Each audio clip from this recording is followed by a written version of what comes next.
General VK Singh साहब को मैंने पहले ही बोला था, दोबारा फिर बोलना चाहता हूं। वीके सिंह साहब, आपके ऊपर कौन सा प्रेशर था? आप आर्मी में चले गए और 6 महीने नौकरी बढ़वाने के लिए आप सुप्रीम कोर्ट में चले गए थे। आपकी पेंशन बढ़ जाए, आपकी पेंशन, आपको तनख्वाह ज्यादा मिल जाए, आप 6 महीने के लिए सुप्रीम कोर्ट में चले गए। क्या एक युवा परमानेंट नौकरी के लिए सुप्रीम कोर्ट में नहीं जा सकता?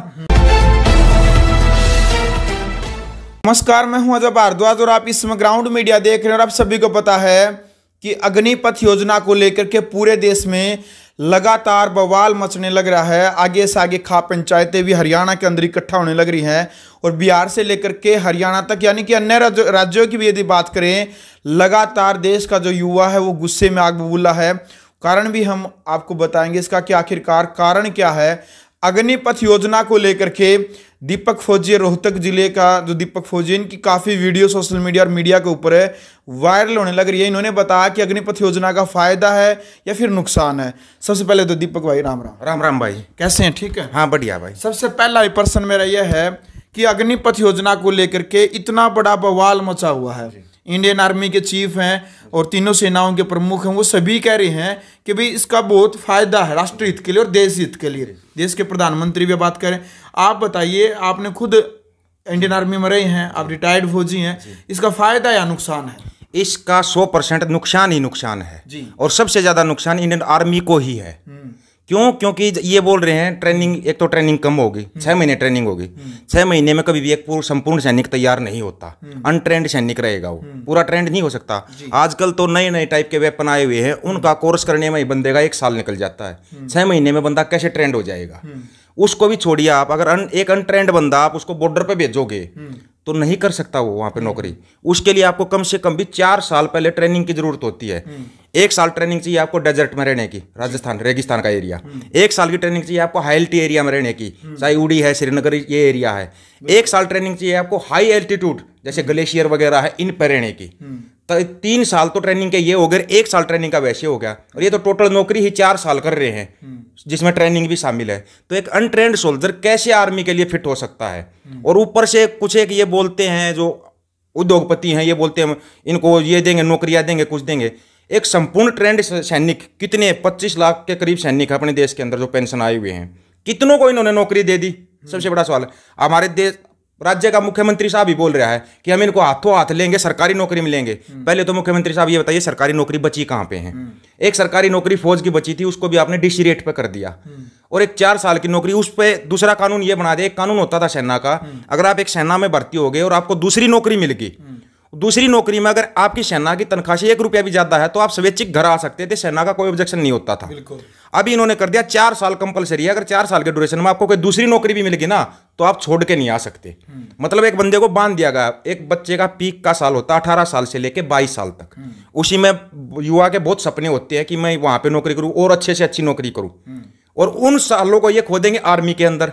ये बोल रहे हैं जो अग्निपथ अग्निवीर है, उसमें अगर उसको गुम कर देंगे, बच्चा करेगा क्या? 22-23 साल के बाद वो अगर आएगा बाहर की सिविल की दुनिया में आएगा, कोई बंदा 21 साल का भी भर्ती होगा, आर्मी ने 23 साल तक को 22 साल का भर्ती होगा, और वो 26 साल का होके आएगा, वो क्या करेगा? जो उसके साथ वाले हैं बहुत आगे जा चुके होंगे, फिर वो पछताएगा इस चीज को। तो ये डीसी रेट की नौकरी सेना में कामयाब नहीं है। अच्छा दीपक भाई, जब आर्मी के चीफ ही जब लाइव हो रहे थे, वो कह रहे थे कि ये योजना तो कई साल पहले बननी थी जी। इजराइल जैसे देशों के उदाहरण दे करके कि भाई कंपलसरी है, जैसे इजराइल में 2 साल नौकरी करनी, तो हमारे यहाँ पर भाई 4 साल देश में युवा न ज्ञान हो जाएगा हथियार चलाने का। राष्ट्र के ऊपर जब भी कोई समस्या आएगी तो तैयार रहेंगे। तो मतलब नौजवानों को मजबूत करने के लिए और देश को मजबूत करने के लिए और देशों की तरह इसका जरूरी है, राष्ट्र हित के लिए बहुत ज्यादा। राष्ट्रहित के लिए इन्होंने उदाहरण दिया इजराइल का, तो इजराइल का फिर उदाहरण दो तो पूरा दो, आधा अधूरा उदाहरण क्यों देते हो? वहां पर तो अगर कोई नेता मंत्री भी है उसको भी 2 साल कंपलसरी है सेना में जाना। हमारे कितने नेता जा रहे हैं, और वहां पर 2 साल कंपलसरी ऑफिसर के लिए भी है, चाहे जवान के लिए भी है। अभी अग्निवीर योजना लेके जवानों के लिए आए हैं, ऑफिसरों के लिए भी लागू करो। एक सेना, एक हमारे देश की एक ही सेना है, उसमें एक ही नियम होता है। उसमें 2 टाइप के नियम क्यों है? ऑफिसर के लिए परमानेंट है, एक जवान के लिए 4 साल की नौकरी है। सबसे पहला भेद यहाँ पे हो गया। जबकि एक आर्मी के, इंडियन आर्मी का प्राउड है, पूरे वर्ल्ड के अंदर हमारी सबसे तगड़ी आर्मी है, और उसी आर्मी में ये 2 नियम लागू कर रहे हैं। पहला मतभेद तो यही हो जाएगा। दूसरी चीज, सेना का सबसे बड़ा नियम होता नाम, नमक और निशान। जब एक बंदा इस सेना में 17 साल 20 साल 25 साल 30 साल नौकरी करता है ना, उसका एक दिली लगाव हो जाता है। पेंशन आने के बाद भी हमारा गेट टुगेदर होता है हर साल। जो पुराने बंदे पेंशन आए हुए हो हर साल एक दूसरे से मिलते हैं। वो ये कैसे मिलेंगे? 4 साल नौकरी करके इनको ये ही नहीं पता कि किसके साथ मिले हैं, क्या मिले हैं, कौन सा गेट टुगेदर होगा। इन्होंने तो ये एक टाइप का रेजिमेंट का जो सिस्टम होता है ना वो ही खत्म कर देंगे। और रेजिमेंट सिस्टम खत्म हो गया ना तो एक टाइप से सेना ही खत्म हो जाएगी हमारी। बिल्कुल। अच्छा, जनरल वीके सिंह का बयान है वो आपने सुना। आप भी कह रहे हैं कि ये आर्मी के लिए खतरनाक है, आप खुद ये बातें बोल रहे हैं।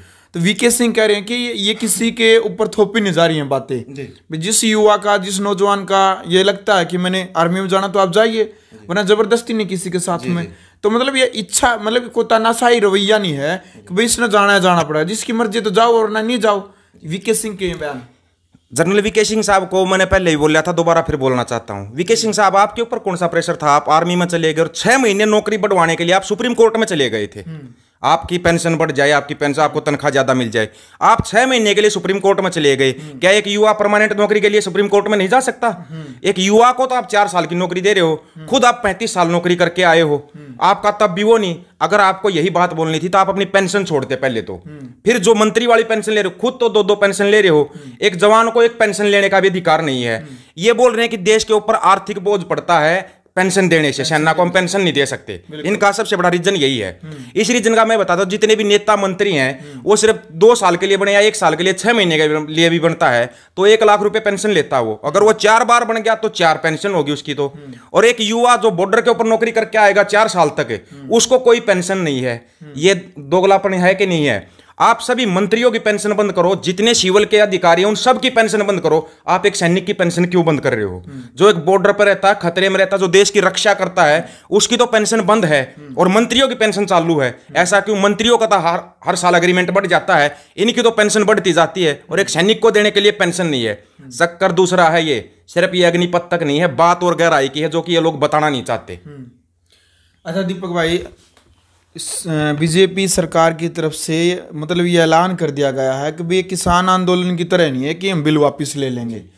ये फौजियों के लिए कानून है, इसको हम वापस नहीं लेंगे। खुद प्रधानमंत्री जी ने बात बोली है। प्रधानमंत्री साहब को एक बात कहना चाहते हैं, आपका और आपके मंत्रियों ने ये बोला था 3 कानून रद्द नहीं होंगे।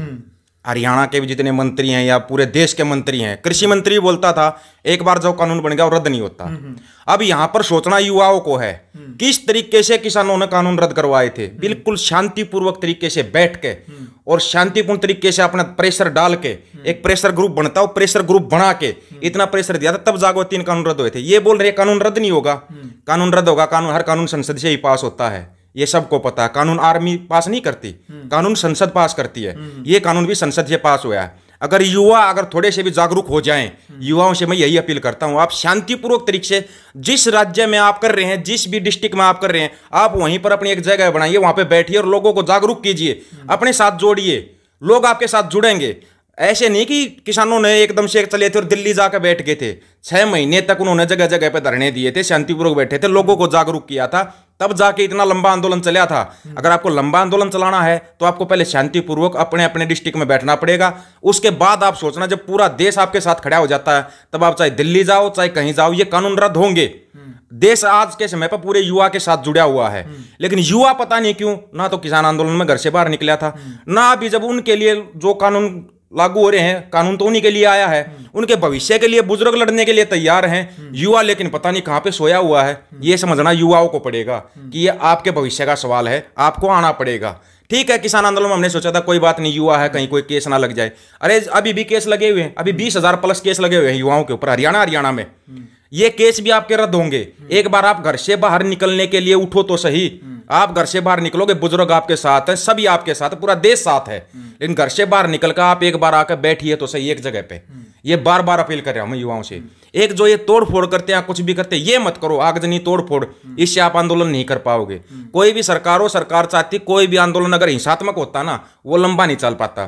किसान आंदोलन का लंबा चलने का एक कारण था अहिंसात्मक आंदोलन था। कोशिशें बहुत की थी सरकारों ने, लेकिन नहीं कर पाई, क्योंकि किसी भी किसान ने कहीं पर कोई हिंसा की ही नहीं। अगर लाठियां मारी, डंडे मारे, आंसू गैस के गोले मारे, वो भी खाए हैं और फिर भी अपना आंदोलन लगातार जारी रखा था। अगर इतनी हिम्मत हो युवाओं के अंदर तो आओ बैठो, आपके साथ हैं सभी। बिल्कुल दीपक जी, आपने किसान आंदोलन में भी अहम भूमिका निभाई थी।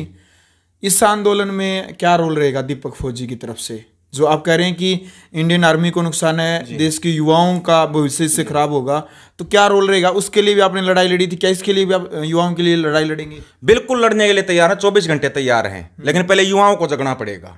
बार बार अपील यही कर रहे हैं कि युवा एक बार आओ तो सही, आप जहां पर बुलाओगे, जहां पर कहोगे, हम आएंगे। जो आपको समझना वो हर चीज आपको खुलकर समझाएंगे। इस योजना के क्या फायदे क्या नुकसान। फायदा तो इसका कुछ है ही नहीं, इसके नुकसान कितने हैं? नुकसान इतने हैं कि आप अगर जैसे एक फौजी आदमी पेंशन आता है, आज के समय पे अजय भाई सबको पता है बीमारियां इतनी हैं कि घर गलिया खाट गली पा जाएगी, बीमारी दुनिया भर की हैं। उनमें आप चाहे पेंशन 20,000 30,000 50,000 रुपए अगर आप महीना कमा रहे हो ना, तो भी घर का गुजारा मुश्किल है। अगर घर में एक बंदा भी बीमार हो गया तो उस पर लाखों रुपए लग जाते हैं, कई महीने की तनख्वाह चली जाती है बंदे की। और एक जब आर्मी से संपूर्ण नौकरी करके जब एक सैनिक आता ना, पूरे परिवार का फ्री इलाज होता है आर्मी हॉस्पिटल में।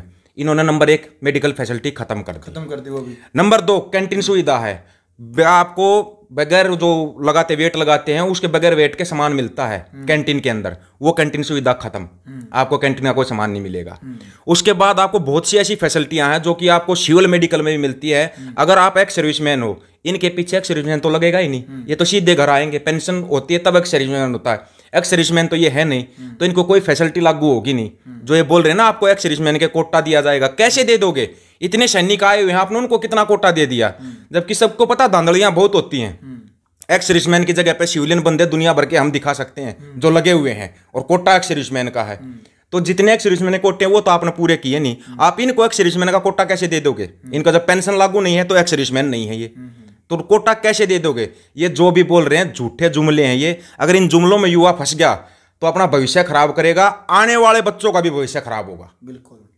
तो लास्ट में मोदी सरकार तक ग्राउंड मीडिया चैनल के माध्यम से क्या चेताना चाहेंगे, क्या संदेश आप पहुंचाना चाहेंगे?